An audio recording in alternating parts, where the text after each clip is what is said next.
Welcome everyone. Today we have another new episode, and this episode is based on good health and well-being. And we have famous doctor, Mr. Imran Abbas from UAE, as well as we have our talent, like a global guest, Mr. James Eid from USA, Mr. Alex. After a long time, I'm sure World Talent Economy Forum really miss you. And we have our great friend, Mr. Mark Lee. Always he support World Talent Economy Forum.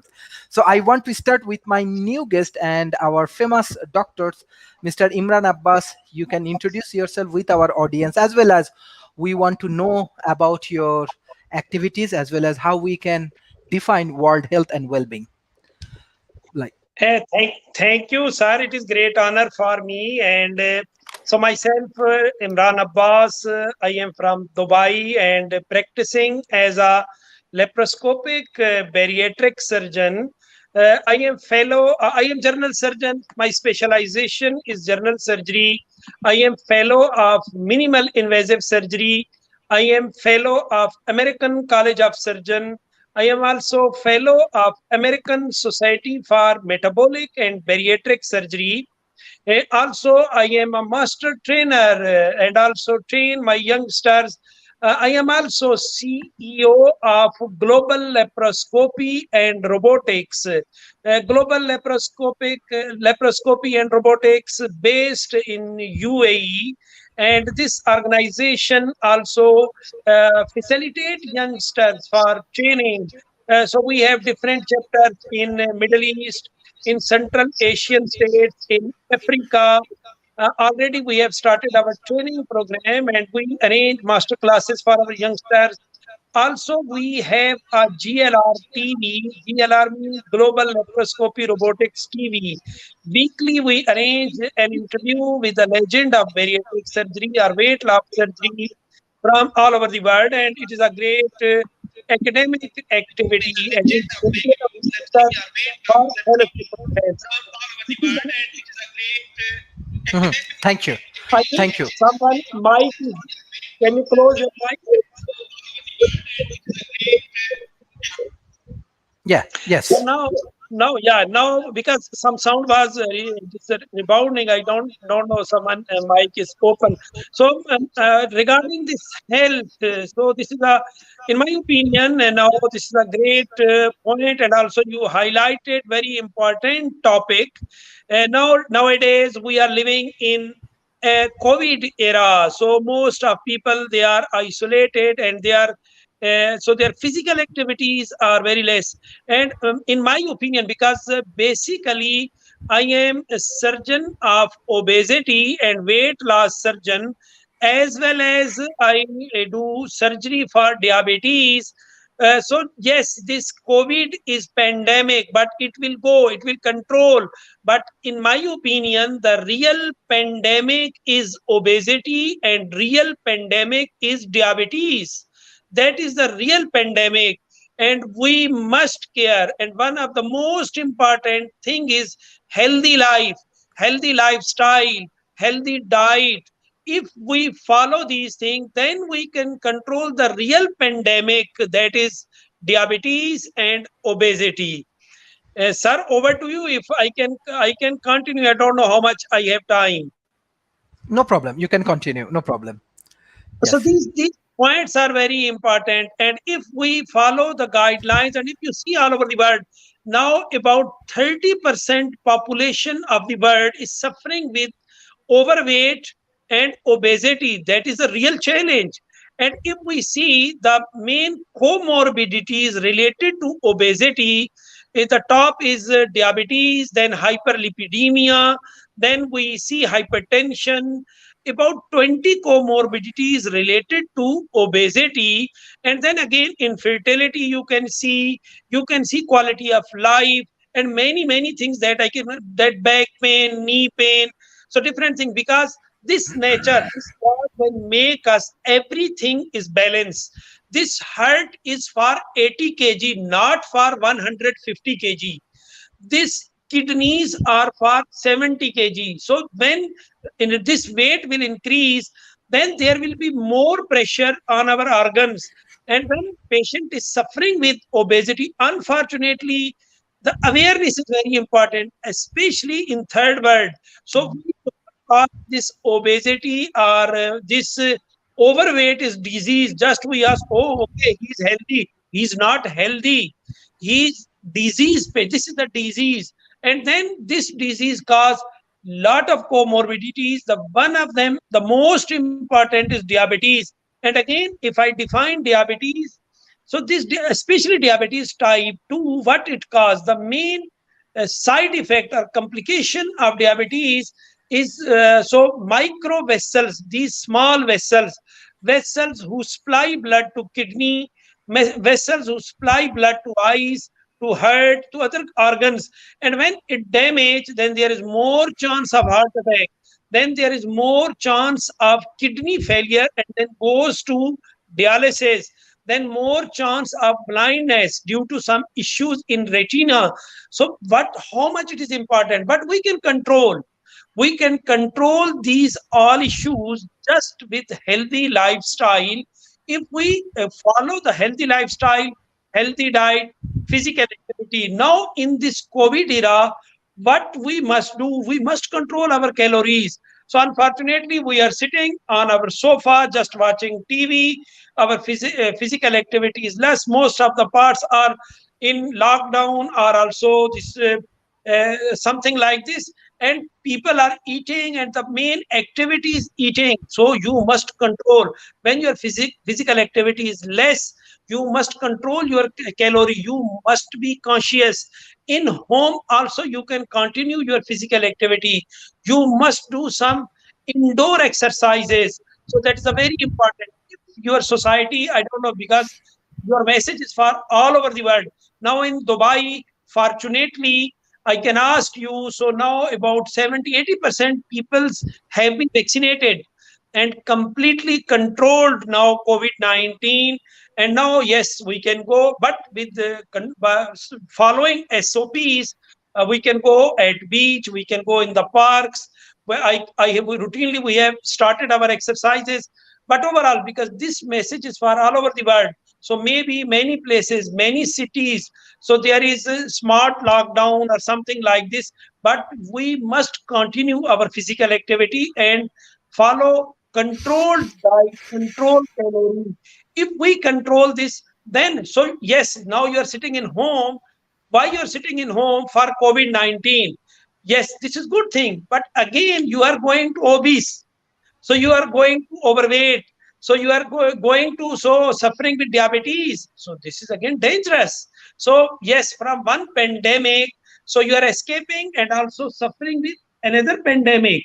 So these points are very important in my opinion, and hopefully my message will be effective for your viewers. Thank you, Dr. Abbas. Yes, Mr. James Eid, I want to start from you, then Mr. Alex and Markley, because Mr. Abbas actually bring a very important point, especially for our healthcares, especially diabetics, obesities, and this is very problem. And we have our climate activist, and maybe he can define more about many things. So, Mr. James Eid, how do you want Yes, to analyze it?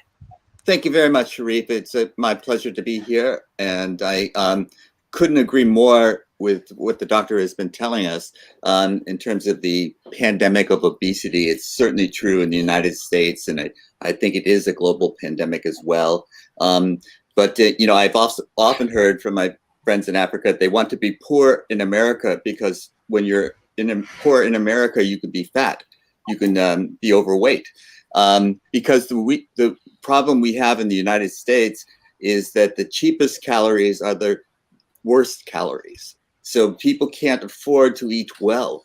And so many people are in situations where the only access they have is to junk food. And so they eat calories that is just terrible for them. And so they don't get good calories. That's one thing that I think we want to emphasize, is that the access to good quality food is paramount to conquering these types of problems. There's another thing in public health, besides the physical health that the doctor was so eloquently explaining to us, there's also the mental health issues. And one of the side effects of the pandemic, the shutdown, has also been mental health issues. So yes, we're shut down so we can become complacent in terms of taking care of ourselves physically, but we also have to pay attention to our mental health as well. I got a master's degree in human resources, and one of the reasons I did was because I wanted to help people in companies in corporate America function better. It was very, very troubling to me to see people working in groups ineffectively, inefficiently, and getting hard feelings. And I thought that there is a definite way to make it easier for people to communicate, to understand one another, because we have a tendency to have walls between us, and we have to tear these walls down. And that's one of the problems that we must acknowledge. We must become aware of it before we can hope to solve it. And these problems of mental health have to be emphasized as well. Yes, we don't want to be obese. No, we don't want the comorbidities, of course not. But we also don't want to be alone. So build communities, be part of a community so that you never feel alone. And when you're alone, you don't behave in the ways that take care of yourself. So you must start with yourself, then your community, and then go from there. Thank you very much. Thank you. Thank you. Mr. Alex, you are climate activist. You did a lot of work, especially hygienic foods, good productions, and many things. You are actually creating awareness in California and around other part of the world. So how do you want to analyze today's topics, and how do you want to analyze Dr. Imran Abbas' point? Yes, thank you. He made a lot of really great points and started off the conversation right. So it is a huge concern, diabetes type 1 and type 2 around the world. And in a lot of the developed nations that have access to an abundance amount of food, just eating large volumes of food and just being gluttonous, just, wasting resources, eating food, consuming food.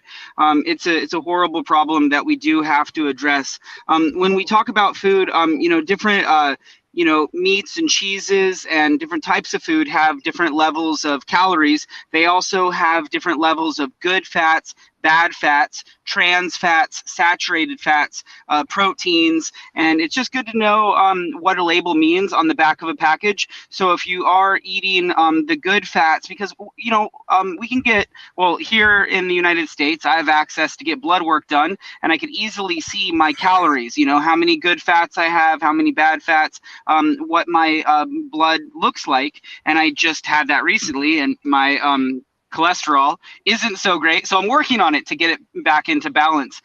So that's what is really important. Right now we're out of balance. A lot of people around the world, like James just mentioned, they don't have access to good, healthy food. There's a lot of food deserts in different places around the United States where they don't have access to healthy fruits and vegetables, organic foods, or just whole foods in general. So that's why it's important for people like me and people in my community to vote with their money and go to health food stores more often. So the more we vote with our money, supporting, Whole Foods, New Leaf, Staff of Life, Trader Joe's, buying all the organic food we can from Costco, that gives them more budget and more incentive to get healthy organic food into more places where there are food deserts. Conversations like this are also very important because education helps all of us know that this is an issue. So when we're eating food, not only is it good to know about calories, good fats, bad fats, trans fats, and what's in the food, but it's also good to know about antioxidants, what is in the fruits and vegetables that we're eating. We do have to eat more antioxidants and try to balance that because we are exposed to a lot of toxins, and in the future we will continue to be exposed to toxins, not just all the combustion engines and fossil fuels going into the atmosphere, but we're seeing more forest fires, more house fires, building fires, more disruptions. There's more, bad companies creating bad products. And so we're being constantly overwhelmed with toxins, and cancer cases are increasing. So knowing what antioxidants are, knowing, how many antioxidants are in grapes versus blueberries and goji berries, and what's better for you is important.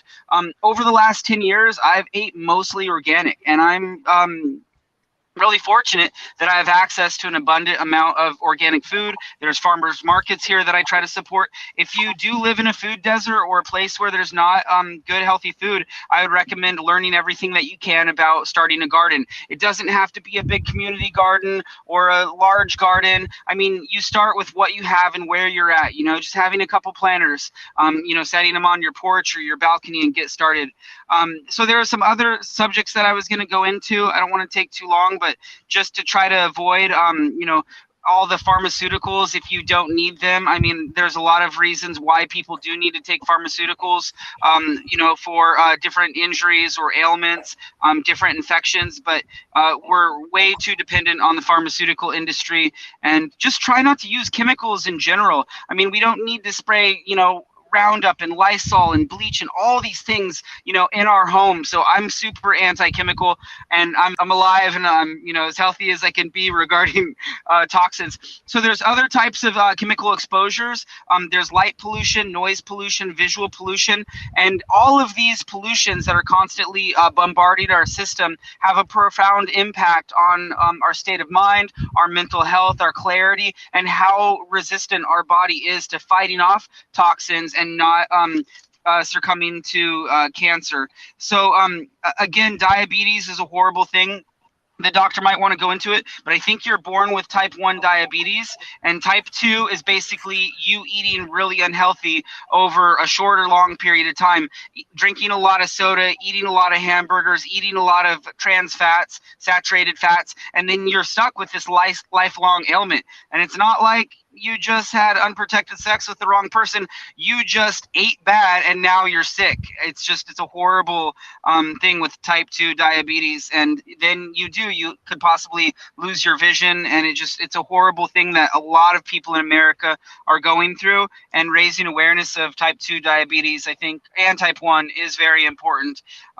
So those are some of the topics that I wanted to go into. Of course, working out, active, acupuncture, massage therapy, yoga, all kinds of things are good, but we're out of balance and we got to get back into balance. So thank you, Mr. Alex. Thank you, Mr. Alex. Mr. Markley, how do you want to define today's topic, as well as you run different kind of show? How do you want to share your views about today's discussion? Markley, unmute. Okay. Might help. That always helps if you unmute yourself. But what I was going to say is that I think that all of our speakers have definitely made some very valid points, and definitely some things that need to be addressed on a regular basis. I actually live near Duke University. I can tell you that definitely obesity is a problem. I've actually fight that some myself, because I definitely need to lose some weight in that regards also. So I'm not quite at my optimum weight in terms of what they ask you to be at, probably several pounds over. So I definitely agree that that is a major pandemic, and it's probably one of the major ones that is going on in the country. So I couldn't agree with y'all more on that and everything. But definitely it's also about the entirety of our well-being.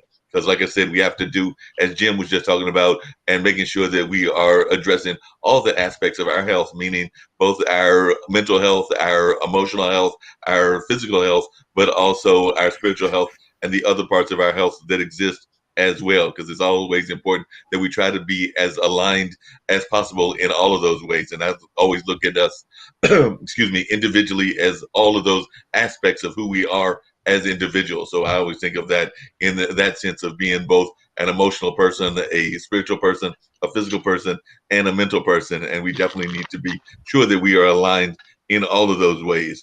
To Alex's point about food deserts, yes, they are very much existing. They exist even here where I'm at. Like I said, this is considered the Research Triangle Park, one of the top areas in terms of finances and everything in North Carolina, and definitely I would argue even in the country. But we do have people even here in this land of abundance that are definitely into that whole area of poverty and facing poverty. I know that I sometimes will walk by and see people that are in poverty, and yes, they are going to some of those stores and grabbing whatever they can, whether that's a Twinkies or something else that is not good for them in that sense, or even getting bananas. And sometimes those bananas in those convenience stores are way overpriced, and the people that are running those stores know that and all of that, but they know that, you know, that's just one of their tactics that they use and all of that. And I am a big supporter of farmers markets and the local farmers and making sure that we support those local farmers. I know that I try to get an order from a company here called the Produce Box,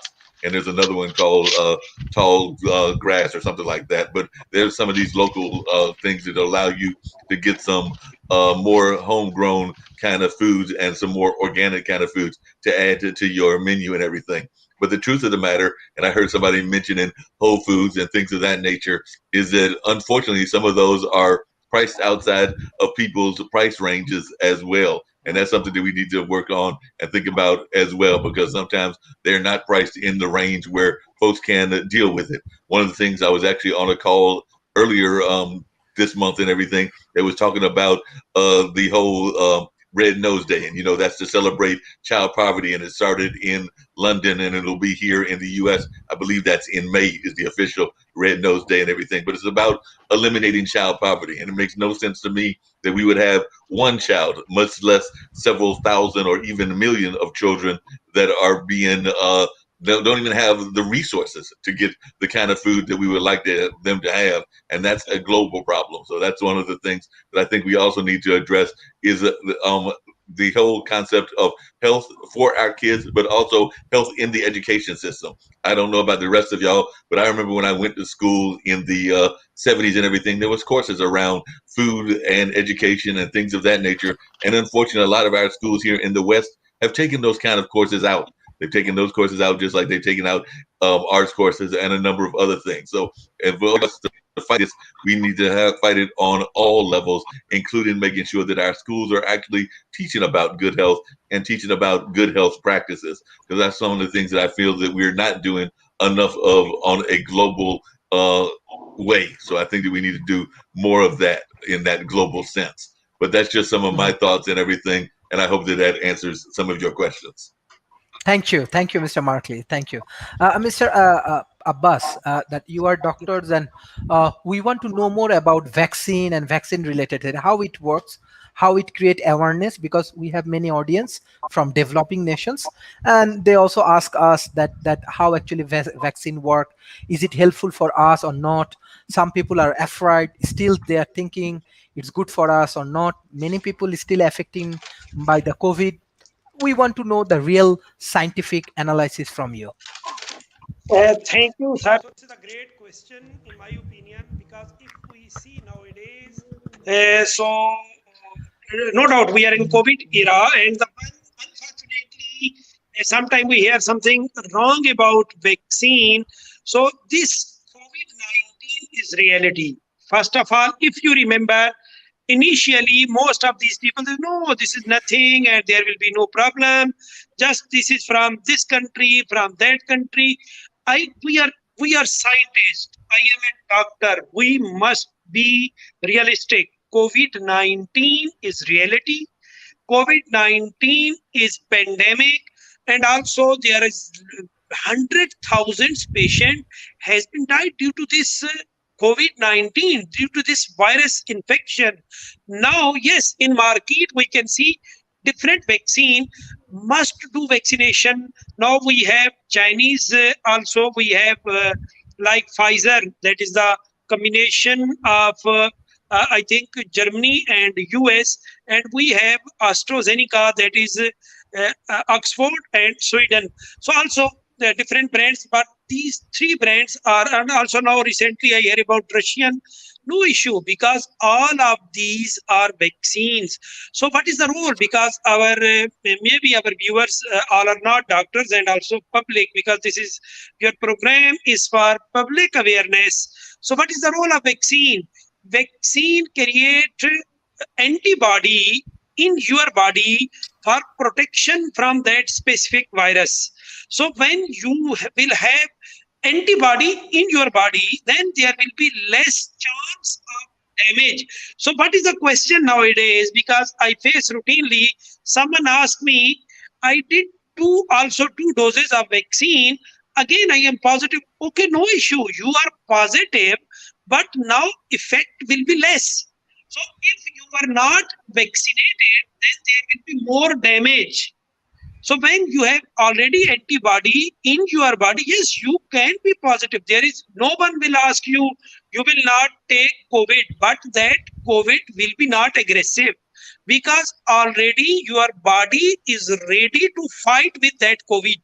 So they must go for vaccination any type, no issue.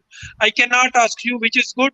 So personally, I vaccinated with AstraZeneca, but you can do Pfizer also. You can take this Sinopharm, that is the Chinese and also Russian and different brands. Nowadays, there is no issue, but this is my suggestion and also my request to all of my viewers. Please, if you have this opportunity, must go for vaccination with your family and safe, and also then you will be safe, your family will be safe, and must go ahead. Thank you, doctors. Mr. Jamsid and Mr. Alex Markley, I think he want to add some point, and then I ask Mr. Jamsid. Okay. Which order do you want me to go first? Okay. Yes. I'm sorry. I got confused there, but the point that the doctor is making is, I think, critical. I do community service with mental health issues, and people are afraid of taking the vaccine. And there's a lot of fear because obviously it's a novel virus. We don't have long-term studies that can tell us that we're all going to be safe 20 years from now and not develop something else as a result of it. But, we have to deal with the reality of the situation, which is the pandemic will cause great damage internally to people. And it'll vary individually, but the potential is here. It's real. And it cannot be ignored. And we must take the actions that we can take to minimize it and hopefully control it, as they've done in Dubai, from what I'm just gathering. And we have not done in the United States. So these are the things that, the fear is keeping them, and I won't be told what to do is out there. That we've got a lot of emotional hurdles to overcome. Because fear never leads us to good decision making, and misinformation never helps us in our decision making. So let's get the facts out there. This virus is real. The vaccine will help. So do not be afraid. And it's a numbers game. Some people will have adverse effects, but the vast majority of people will not. And they will be protected, and they will protect others from this disease.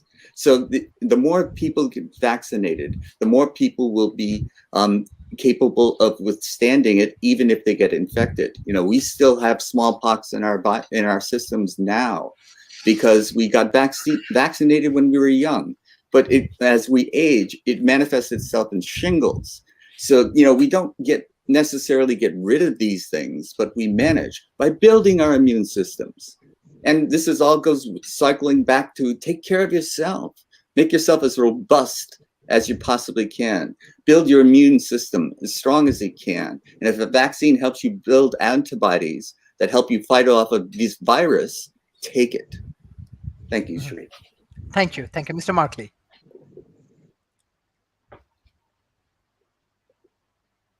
Unmute.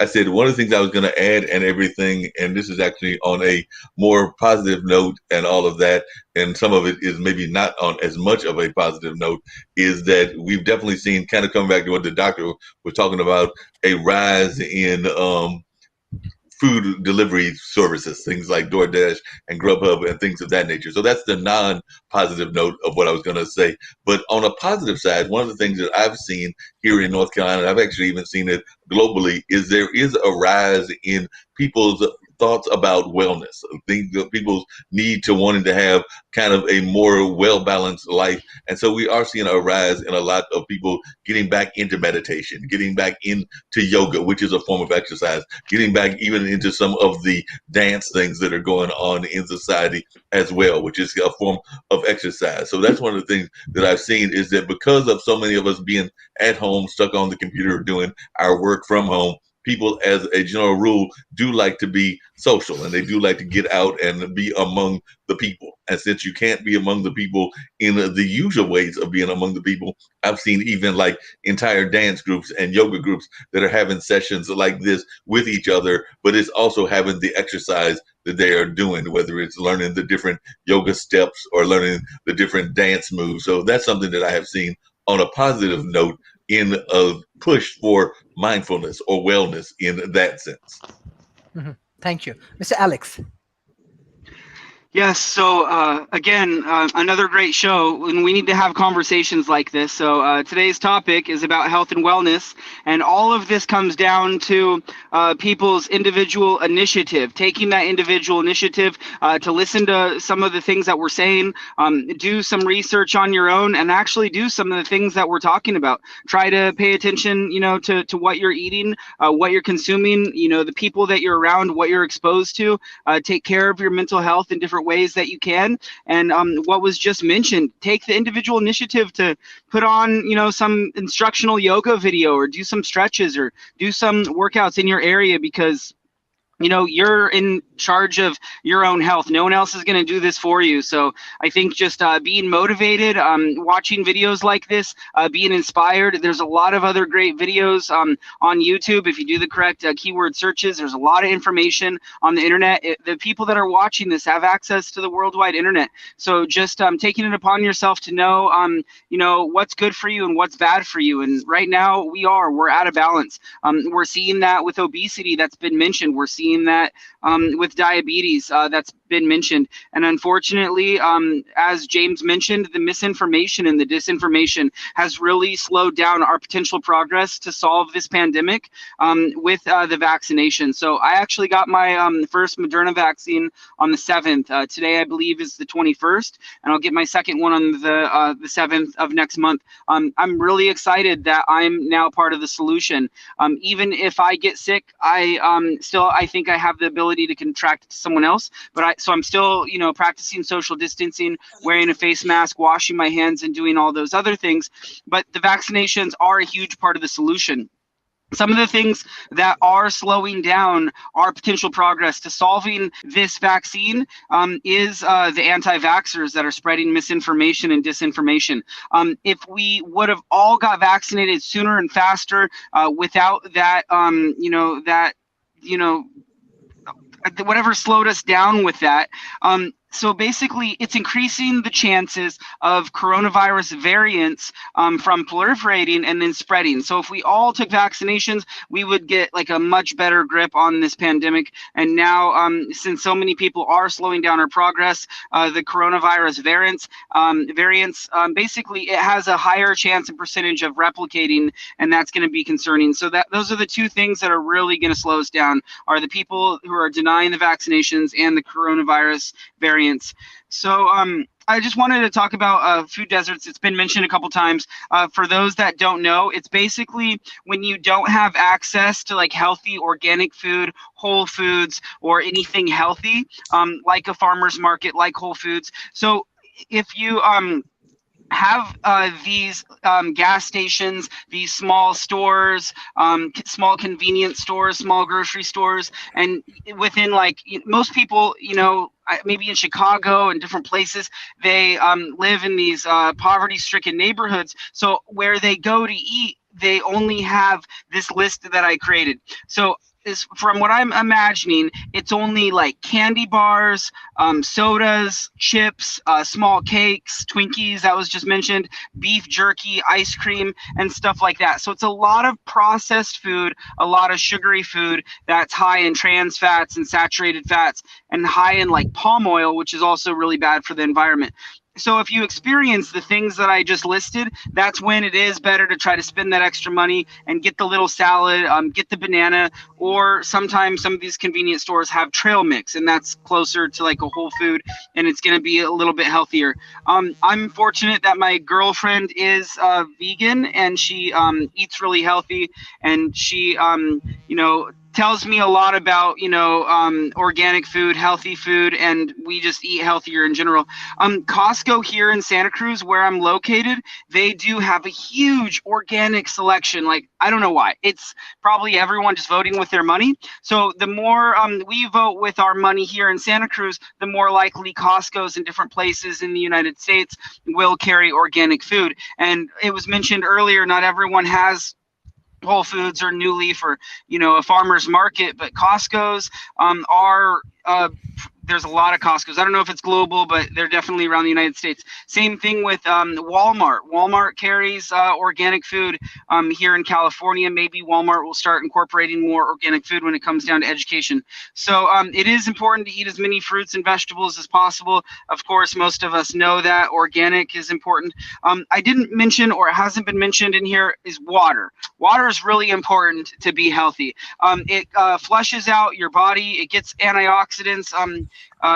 Or it helps get toxins out of your body, helps lower your risk of cancer. It's also good to try to drink, distilled water or pure water, and hopefully it's not polluted with chlorine, chloramine, and fluoride and other stuff that they dump. So having access to healthy water, if not, maybe check on like a Brita filter or some sort of water filtration system, because the healthier we eat, the more water we drink, the healthier that we'll all become. So again, health and wellness is there's so many main categories and subcategories, and we are just touching on the surface. So I look forward to what else we can contribute to this conversation. Thank you, Mr. Alex. Mr. Imran Abbas, as you are a doctor, like in this COVID situations, what your advice for individual people, how they can take care of their body, how they can take the good food, healthy foods, like what type of medicine they should take, or how they actually maintain a healthy lifestyle in this COVID situation. Beside that, if I know there are many experts for today's session, like I love to learn more about how we can manage our mental health. Sharif, thank you really. And also, can you hear me clearly? Yeah. So one thing that is the most important. So again, this is the same issue. So in this COVID-19, so most of people, they are stuck in their homes. So just I will ask a formula.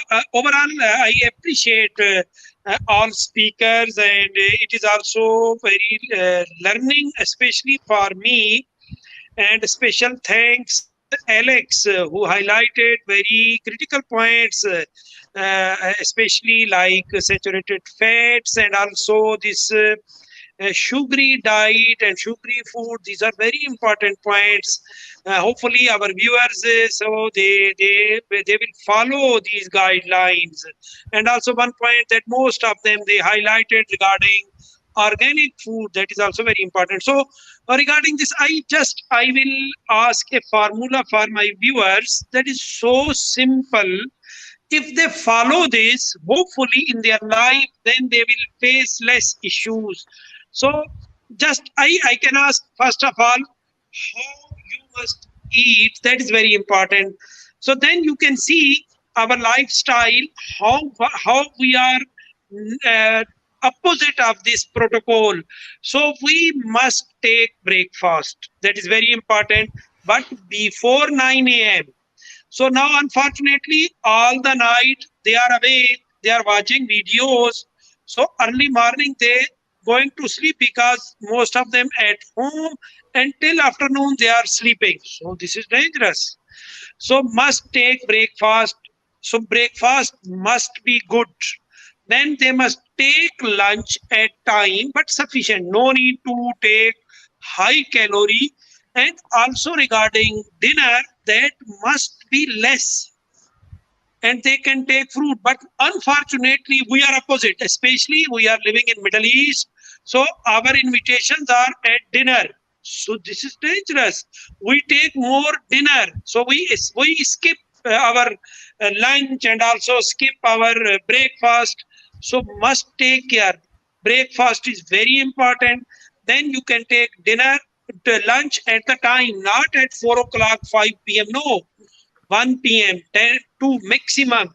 And then your dinner about 8 p.m. and also must be so 1 or 2 hours before going to your bed for sleeping. This is overall how you eat. And again, which food is good for you? Again, a formula I will ask you: low carbohydrate, low fat, high protein. If you can follow this one, so then you can select your calories. So your food must be low fat, must be low carbohydrate, high protein. So if a young adult that is 80 kg, 70 plus 90 kg, so 1,500, 1,600 calories sufficient per day in active days. Now he's sitting at home in COVID-19 till they can decrease. So these points are very important. And also, because if you will not follow and if you will be not conscious for your calories and if you will take, so just imagine, so this soda, this soft drink, how much it has calories in one Coca-Cola or in one Pepsi-Cola, 300, 400, till we have now energy, I don't know, different names in these drinks. They are dangerous for health, unfortunately. And also just imagine in one pasty, how much calorie, and just we eat and we never think about this. Just, okay, we will eat these things. So you can't believe now at my dining, there is no soda, long time, also for me, for my kids. Till we never use sugar, white sugar. So you have different types of sweeteners you can use, no issue if you are going to take. And also juices, these juices that are available in the market, they are not juices, just flavor and sugar inside. So if you are going to take, so take fresh juice. That is most important. These points are very important. Another point, because you have highlighted, if someone is sitting in home due to COVID, please every hour, because you are sitting at sofa, you are watching your TV, so there is more chance of DVT, deep vein thrombosis. So after 1 hour, must walk for 5 minutes, something, some activity, some stretching. Inside your room, no need to so go outside. But when you will do this, just walk inside your room, then there will be less chance of this DVT, because in sitting position, if long time you will sit, and then there is more chance of blood inside your vessels, in your legs, and more chance of DVT. So these are some precautions that must they follow. I am here, Sharif, really appreciable for your program. And also you have such a great speakers with you. And also it is a great opportunity for me to learn from them. Thank you. Thank you. Mr. Jamsid. Yes. Yes, thank you. And I just second that. I always learn something on all of your shows, Sharif. It's really a special gift that you have to bring people together to talk about these diverse topics. And I just think that we want to emphasize, even if you're sitting down, you can do isometric exercises. You can do things that help your muscles retain their strength. And so there are things you can do. You can do back against the wall squats. You can do a lot of things in your home without any gymnasium type equipment that can keep you relatively healthy. Go on walks if you can. This will help you. It'll get you out in the hopefully fresh air, in nature. You'll be able to see things that make you feel better. Little birds, songs can make you feel better. This will help your mental health. And so, if you have some little aches and pains, well, get active. It's counterintuitive. Oh, my knee hurts today. I don't want to walk. Walk, and your knee will feel better. And I've learned this from my own personal experience. But these things all have to be taken into account. And I had one doctor tell me, don't eat after dark. And so, maybe that doesn't work for everybody. But the idea is don't eat right before you go to bed, because that's counterproductive. So things like when you eat is almost, not quite, but almost as important as what you eat. And so these are the things, and you want to sleep well. Part of your health is good sleep. So, what we were saying, watching videos late into the night is a recipe for an unhappy life. You want to be able to go to sleep at a normal time for you, and have disconnected from all of those video games or the violence on the television or all that kind of stuff, so that you're in a calm place when you go to sleep, so you will sleep well. And the other thing I wanted to say that Alex made pointed earlier about water, I learned that the hard way. Stay hydrated, because if you're not hydrated, your decision making suffers. I would find myself just, let's take the example of golfing. If I didn't stay hydrated during a round of golf, I was starting to make bad decisions, taking the wrong club and trying the wrong shot and doing all these things. And I would wonder, why would I think that? Why would I have done that? Well, I was dehydrated. I wasn't thinking clearly. So these are things that you learn about yourself, or by listening to someone else who's had that experience and can tell you, don't do it. Don't get dehydrated. It affects your decision making, your mental clarity. So these are the things you can do for yourself to take care of yourself. And the point I want to make most of all is you're worth taking care of. I would take care of you if I could. I can't. You have to take care of yourself. It starts with you. It starts with yourself, then your community, and then who knows where. But start with yourself. Thank you, that's Sharif. really good. Yep.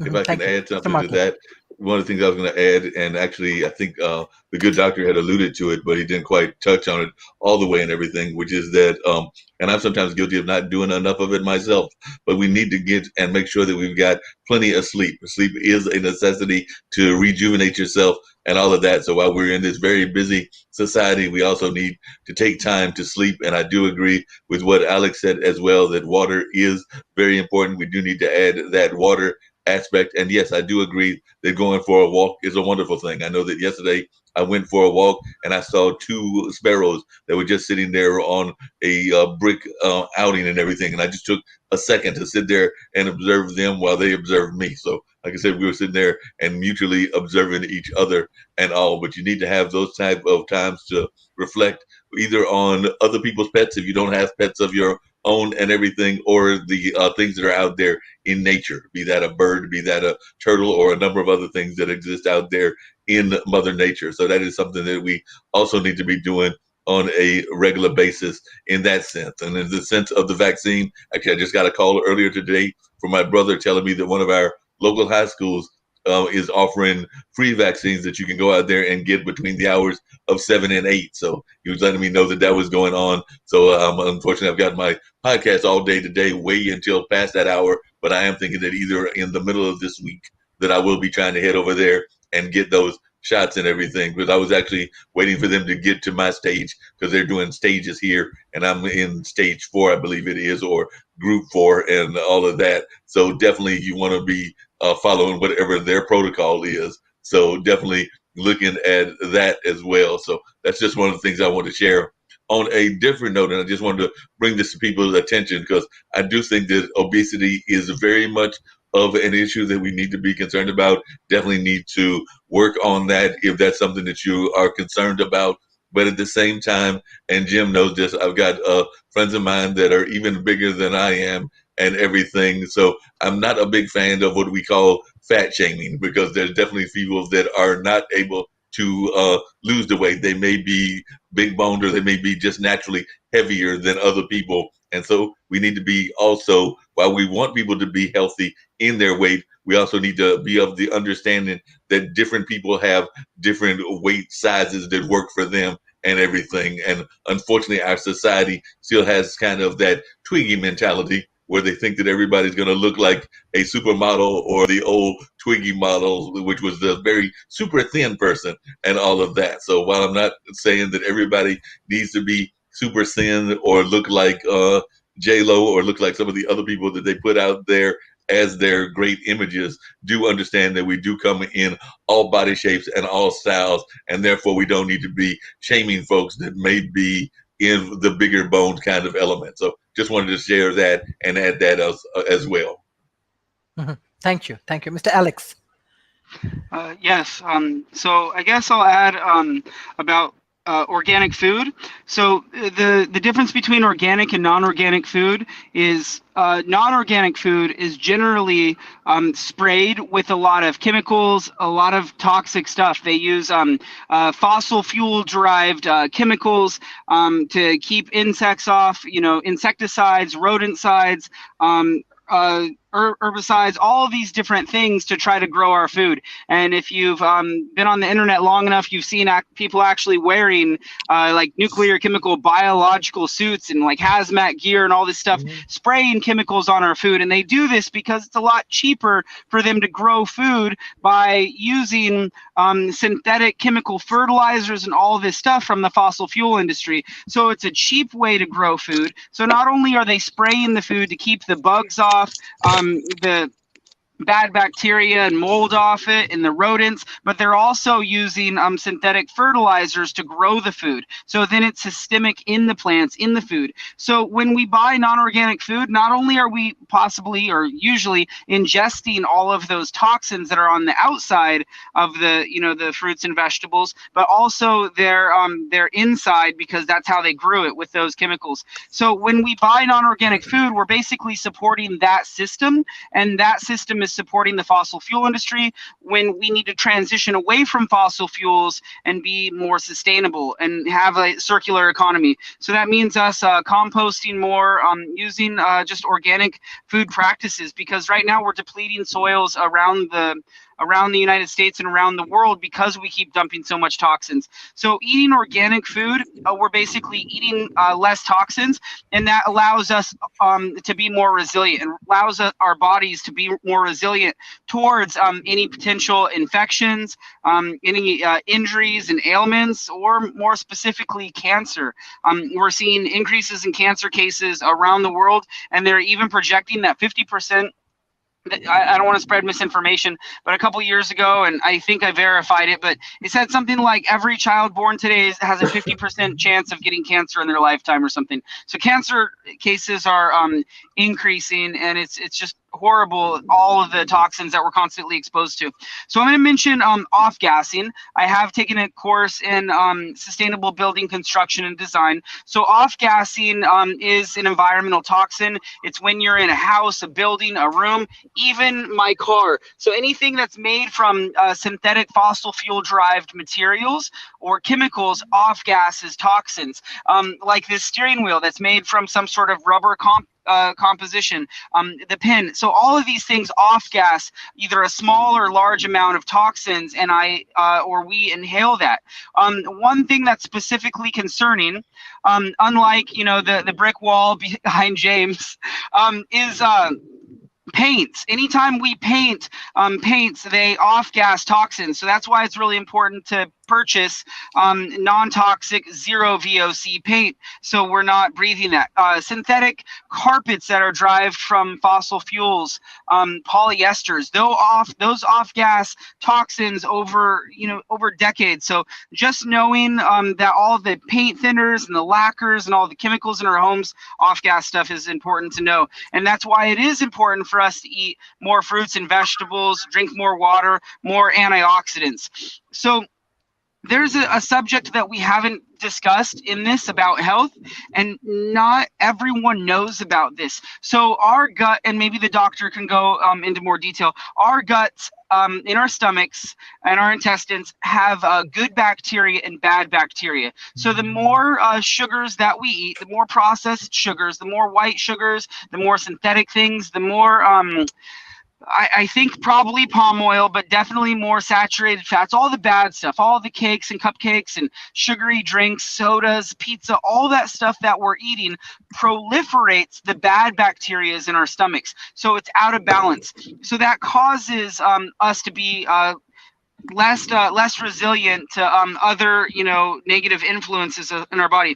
So to balance the good bacteria, it's good for us not only to eat fruits and vegetables, but also to eat probiotics, and that's like kombucha, and then yogurt and the little probiotics things. There's a lot of ways that we can help proliferate the good bacteria so our body is more resilient, and it's just important to know about this. So please Google search good bacteria, bad bacteria, because it can have a lot of harmful side effects.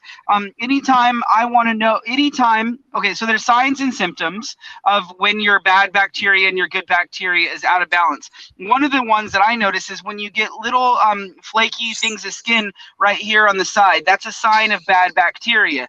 There's a lot of other signs, so just knowing those and how to keep that in balance. Also, since this discussion is about health and wellness, it's good to know if you have, black bags under your eyes. Maybe you're deficient in a certain nutrient. If you have little white specks on your fingernails, that means something. If you bruise easily, so certain things that you might see on your body, try to use Google and try to look for a reputable source of information to find out if that's something that you can correct. And just that goes to just taking care of yourself. And then again, just learn about labeling, how things are labeled on food packaging. And I'll go ahead and leave my time back to the rest of the discussion group. Okay, Yeah, thanks for joining us, thank you, Mr. Donald. Alex. There's Donald. Thank you. Yes, we have our new guest. I think everybody know about Professor Donald. He joins. So today we discuss about good health and well-being, and we adjust our time as USA time also change. So we start from, I think, 10 p.m. Malaysian time, and I think USA, California, your time 7 a.m. if I'm not wrong. So that is the thing. I think there are some miscommunications with Professor Donald. I'm sorry about that, but I inform you or I call you many times anyway. So how are you, Professor Donald, and how do you want to analyze today's topic, good health and well-being? Well, I think like right now it's something really interesting is going on, which is that we have COVID. Oops. No, I'm open. Yeah, I'm not muted. Okay. You can hear me, right? Yes. Okay, good.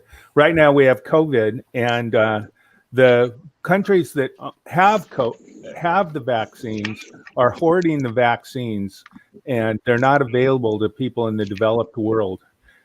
Interestingly enough, Pakistan, India, and a number of other countries have the ability to make the vaccines, but since the vaccines are proprietary intellectual property, partially owned by the United States government in the Moderna case, actually both cases, because the mRNA technology was developed by grants from the NSF, not the NSA, the NSF, and the United States government is keeping the patents and charging people for being able to use the intellectual property. And so right now, it's ridiculous to assume that just because people in the United States are vaccinated, that we don't need to worry about the rest of the world. COVID isn't going to go away until everybody's vaccinated, just the same way with smallpox. I mean, smallpox, I don't know, nobody remembers it. I mean, I remember getting the smallpox vaccinations when I was a kid, and I still have a scar from them. The way that they did it was they actually cut little cuts in your arm and put this stuff on it, and then eventually they got rid of it. And the only smallpox left in the world is in laboratories. There's a few canisters of it in extremely secure laboratories. People might think of smallpox, not remembering about it, that it was a little like, a bad case of chicken pox, but actually it was closer to Ebola. And it actually caused you to die bleeding at your eyeballs and just, it was, and out through your skin. It was just horrible. And now it's completely gone. And polio is almost gone. And polio got gone partially because of the efforts of the Rotary Club.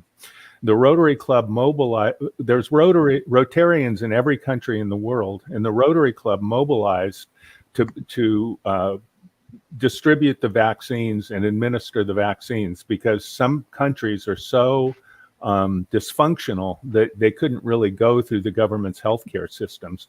And so I know Rotarians that have gone to countries where they literally have to go house to house to find children, because the situation is so dangerous that children don't go outside and play in parks.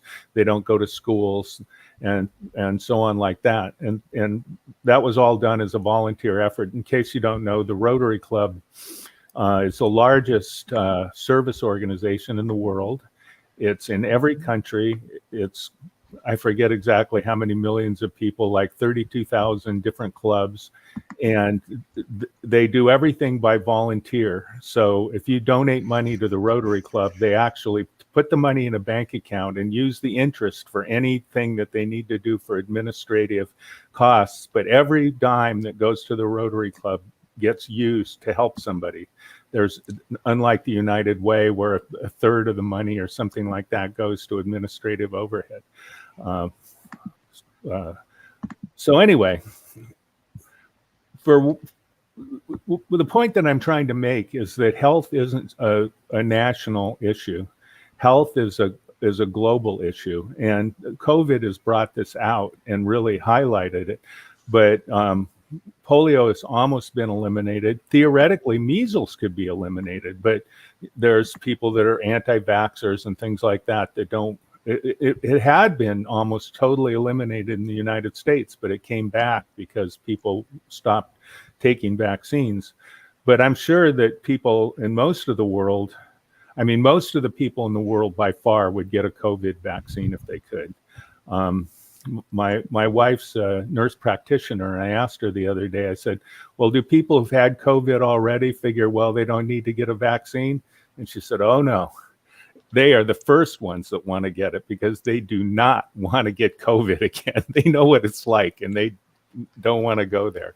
So that's what I'm just going to lay the foundations about health being a global issue that requires international cooperation, and then we can talk about other things later. Thank you, Professor. Thank you for joining today's sessions. Actually, we learn a lot about healthcare system, about like COVID-19 situation, how we should take care of ourselves, what type of food we should take, and how we go for gym, exercise, and especially we learn that how in COVID situation, actually, we need to take our vaccine. Vaccine is very important. So I request those who are observing today's sessions, please taking care of your health and take vaccine and support your government. I know many of the government giving their money, invest their money and supporting the local community for vaccine. So utilize it in a professional way and in a perfect way. So World Talent Economy Forums, we are trying to grow in different countries. We need to collaborate with more schools, more university, more think tanks and government and corporations. So please share as much as possible our contents, share in your classroom, share in your research organization, share inside your corporations, share even in the policy forums. So by this way, we will grow, and hopefully you will get a very important topic and everything for our from our expert, because our expert from around the world, and they are supporting to grow a real knowledge-based ecosystem. And this is very, very important for developing nations. So thank you everyone joining these sessions. I directly want to go for the concluding remarks for today. First, I want to start from Dr. Imran Abbas, then Mr. James Reed, then Markley, then Professor Donald, and finally our young and supportive friend, Mr. Alex. Yes. Dr. Imran. Thank you, Sharif. Sharif, thanks a lot. It was great session in my opinion. And also it was great experience for me to share my little experience and knowledge. And in my opinion, I learned a lot from other your speakers. Thanks a lot for such a session. Mm-hmm. Thank you, Doctor. Mr. Jamsid. Yes, thank you, Sharif. I never failed to learn something on one of your shows. You're doing a great service. The concluding remarks that I have to go with fear and shame. Fear and shame are two of the lowest vibrations. You don't want to live your life on those vibrations. Don't be afraid of getting vaccinated. And don't, as Mark was saying, don't be ashamed of how you look.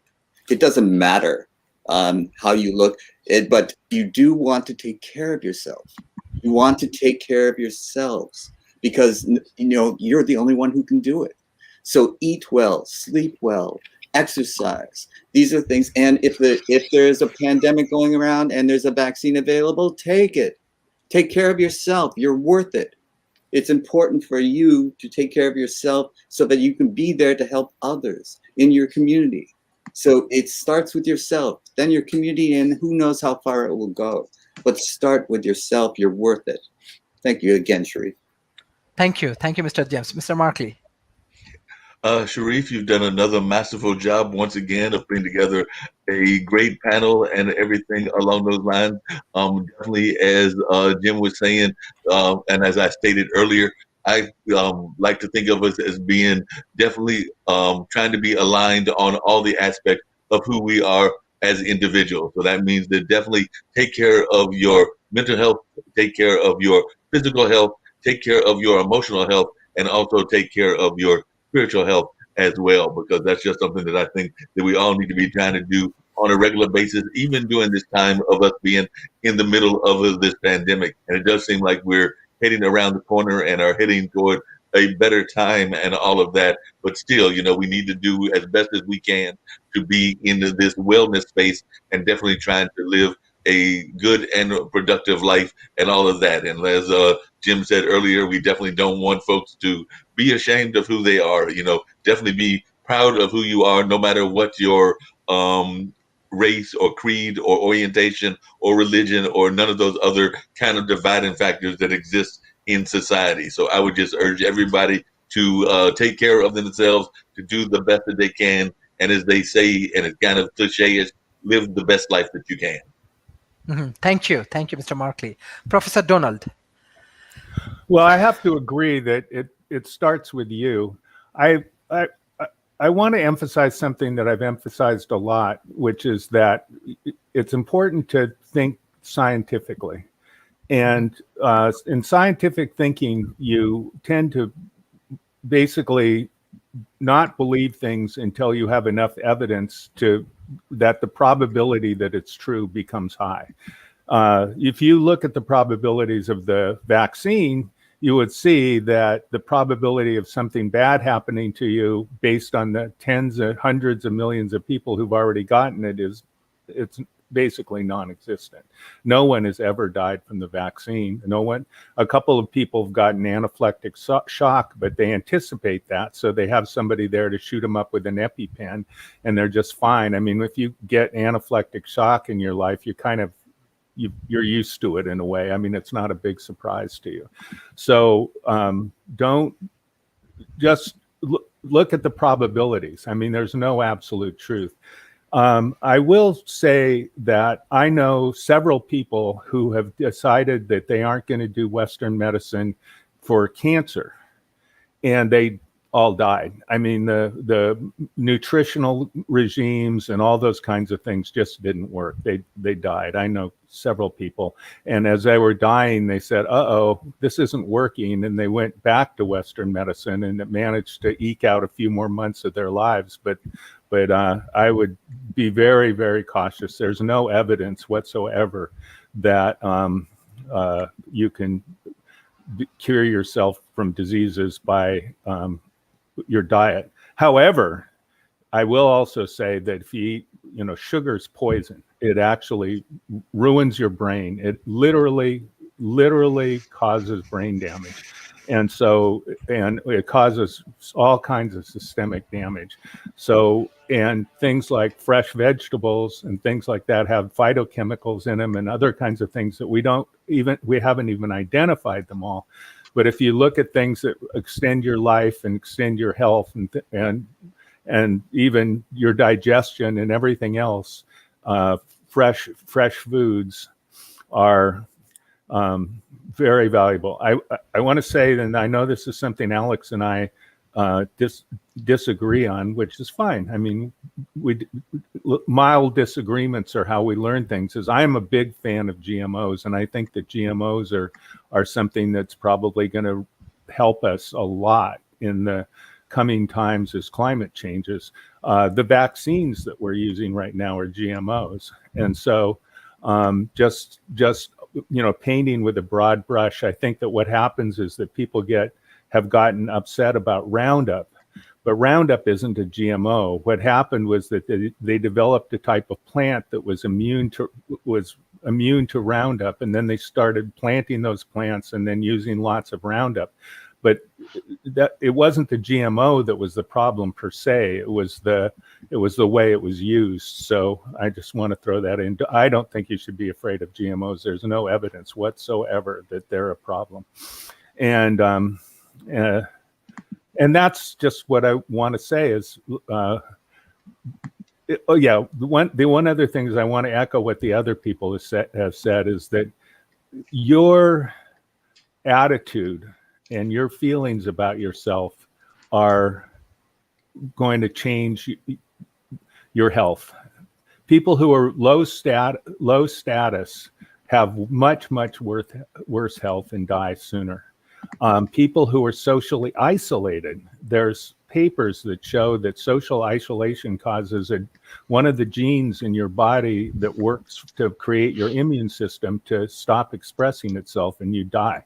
So meeting different kinds of people, having an active social life through your whole entire life is something that is one of the major keys to health. And it's also a way that you can increase your status, because with it, you may be low status in one group, but in another group, you'd be higher status. So you can do all these wonderful things for your health by just simply opening your mind to other people and learning to develop relationships with them. So there.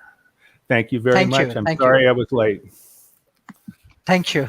No problem. Mr. Alex, what are the concluding remarks for today? Okay, thank you. In my concluding remarks, I will not take the time to debate Donald on GMOs, but I will thank him for mentioning the Rotary Club. I recently was featured on the Rotary Club, and before I was featured, I listened to them for 20 or 30 minutes about all the things the Rotary Club has done, and what an amazing group of people and an organization. Just so cool. I'm surprised. I'm 40 years old, and I've done humanitarian missions around the world, and I've heard about the Rotary Club, but I didn't know everything they did. So for those watching this, I would definitely check on trying to involve yourself in the Rotary Club and the humanitarian missions they're doing, and how they are really helping and definitely making the world a better place. So I want to jump to what was mentioned about obesity. So there's a key word that we haven't used in this discussion. I can't even say it now. Metabolism. Can someone help me with that? Metabolism. Sorry. Okay. My writing, I can't even read it. So metabolism. Some people have good metabolism, bad metabolism, and that depends on how their body responds to food and calories and their diet. So even if they understand labeling, they could be eating the exact same thing as their boyfriend, their girlfriend, their lover, their family, their friend, but their body is going to respond to it differently. Even if they work out how their body burns calories. So it's just important to know there are different body types, and some people have to work a lot harder to burn calories and to lose weight than other people. Without sounding selfish, I'm really fortunate that my metabolism has been incredible. I never really gain a lot of weight or lose a lot of weight. It's been the same most of my whole life. So I still try to eat healthy as the best that I can, and follow labeling instructions and all of that. So I wanted to say regarding the government and the vaccinations, I constantly hear people online, I'm not going to take the vaccinations, like I don't trust the government. So the government's not making the vaccines. They might be like overlooking it. They might be approving it. They might be like dealing with some of the red tape and stuff, but it's the pharmaceutical industries and other companies that are, in it for capitalistic reasons that are making the vaccines, or they just know that we have a problem and they have a solution, but it's not the government that's making vaccines, and they're not putting microchips in the vaccines. If anybody's worried about microchipping, I mean, we all have cell phones that have recording devices and cameras, and it's if you're going to be concerned about anything, be concerned about the camera that's on your phone and the tracking and the GPS, and not microchips. So yesterday I had hour or two conversation with a nurse that's on the front lines. She's actually been on this show before. I spoke with her and we talked about COVID and vaccinations for a couple hours. She's been treating COVID patients for months now. And what I took from that conversation, one of the main things that I want to talk about is just how people are vitamin D deficient. And that was found in from some statistics that I saw online. I don't want to spread misinformation. Please correct me if I'm wrong, but like 80% of cases, I don't know if this was around the United States, around the world, 80% of the deaths were correlated or associated with vitamin D deficiencies. So whether that's accurate or not, let's all just take more vitamin D. I mean, it's not just going out in the sun. We get a little bit of vitamin D from the sun. We get a little bit from meat, but we get a lot from fish. Or if you're not eating a lot of fish, I would take some supplements. I eat fish. And I also have some vitamin D supplements that I take once a day to help. So all of this conversation that we're talking about health and wellness also has to do with our balance, and our society's out of balance. We have all these fun things. You know, we have cell phones and computers and technology, video games, TV shows, sports we want to watch, all these different things, and it's throwing us out of balance. So instead of constantly just staring at our screens, scrolling, I don't even know all the things people do. Are they still playing Pokemon, on their phones? So all of these different things. Well, maybe that helped with people getting out. So, okay, but we're out of balance. So we need to be more in balance. We do need to take the individual initiative to eat healthy, to be active, to get our heart rate up, to be out in nature and just do the best that we can to live a good life. Oh, so I see one more note. So it was bioflavonoids, and I think that also is in the orange rinds, and more specifically of citrus fruits. And I think the bioflavonoids, along with zinc and vitamin D, helped a lot of COVID cases. So please take the individual initiative to research that, vitamin D, zinc, and bioflavonoids. And also, two more things. So blood tests. Try to get a blood test. If you can see if you're low in vitamin D, low in zinc, low in iron, what you're low in, and you could try to buy supplements or eat specific foods to boost those, because our blood level shows everything that we're high in, that we're low in, and how we can balance that so we can all be healthy.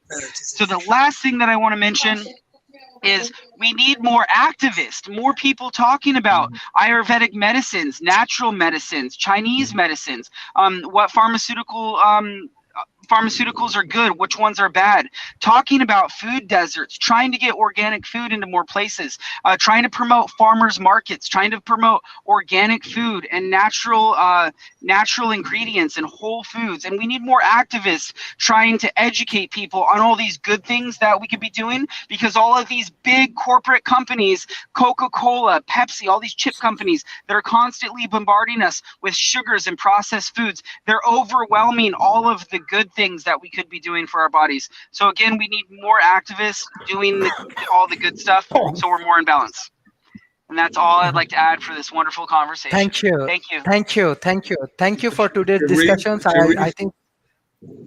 Sharif, Yes. if I could just add two quick things and everything, and they're very quick and everything. One is geared toward Alex, and I'm surprised that Jim didn't tease him as well and everything. But I must let him know that at age 40, and I'm actually in my late 50s now, that metabolism can catch up with you, because I used to have that very slow as well. So as we get older, sometimes the metabolism also does change as well. So just letting you know that enjoy it while you got it, because it can change as you get older, because as we age, our metabolism also sometimes changes also. So like I said, definitely just want folks to know that that is something that goes on with the aging process. And definitely, being here in the Research Triangle Park area, I'm glad that you brought up the pharmaceutical industry. I'm actually here where a lot of the major pharmaceuticals are, in addition to being out there in the West Coast. So I would urge people definitely to get the vaccine, do all of that, but at the same time, do your due diligence research about the pharmaceutical industry. It is one of the biggest lobbies of the country and everything. And I am not always approving of everything that they do in the pharmaceutical industry, because there are some things that they do that are not healthy. I'm thinking about how they oftentimes will get people even hooked on things like Ritalin and other things that are actually not that Opioids. good in our industry and things of that nature. So definitely do your due diligence in researching the major pharmaceutical companies. I want to say that the top two lobbies in the country are the gun lobby and the pharmaceutical lobby. Thank you. Any other speaker want to add any points? It's open. I'd like to say one thing. I'm not a big fan of the pharmaceutical industry, but I have a bunch of clients right now that work for Gilead, the Japanese scientists that work for Gilead. And they pointed out something very interesting to me. They said that COVID vaccine is kind of a losing proposition for pharmaceutical industries because it works. And so every time they come up with something that actually starts curing people, they don't need to keep pushing more. Well, there's no market anymore, whether they need or not. There's just nobody to sell it to, because so it costs at least $1 billion to make a drug, at least $1 billion, and probably more. So as a business, they are faced with a challenge that they need to recoup what it is that they sold. And I mean, it's worth thinking about. I don't know all the numbers or anything else like that. COVID variants will come around though. Yeah, that's true. But and also I want to echo something Alex always says, is that if you're prescribed a drug, whenever I'm prescribed a drug, I look it up, I read all about it. Wikipedia is your friend, because you can get a general introduction to it and then read the references at the bottom of the Wikipedia entry and get in more detail. So I always go into everything, with any drug that I take that I'm prescribed, I go into it with wide eyes. I mean, I understand what I'm taking, and you can too. And I do have one thing, but I want to defer to our special guest, the doctor, for him, and then I'll follow. Okay. Yes, Dr. Sharif, Sharif, thank you really. And just at the end, so my message for my viewers, especially because when we have started our talk, that was about health and food. So my request and my suggestion, always go for healthy food and follow healthy lifestyle. That is a very important. And so it depends on you. You can select. So Alex talk in detail about healthy food and also highlighted many factors, because unfortunately we are living in this world, and we cannot go to jungle. So we are here in this world, in these markets, same things, but we must be aware. And that is the most important. And earlier I have mentioned, so low fat, low carbohydrate, high protein. If you will follow this, and also calorie must be, so you must be, so also mention your calorie. So this calorie is very important. How much calorie is sufficient for you? You must eat food for your life, for living. So this is, what is the issue? We eat food for enjoying. So eating is not enjoying. Yes, you must enjoy. I know, because this is the nature. But again, you must eat, because this eating habit is very important. As a weight loss surgeon, this is my suggestion, my request to my viewers.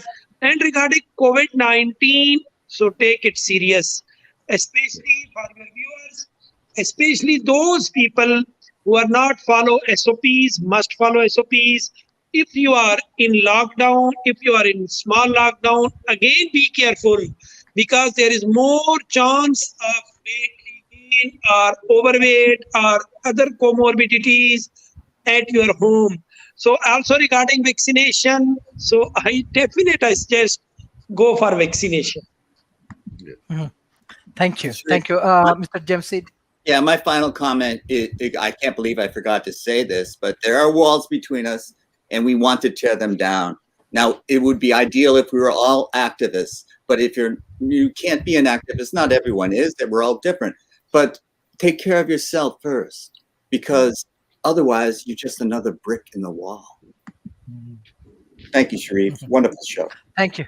Thank you. Thank you, everyone, for joining today's sessions. And I'm sure our audience may learn many important points.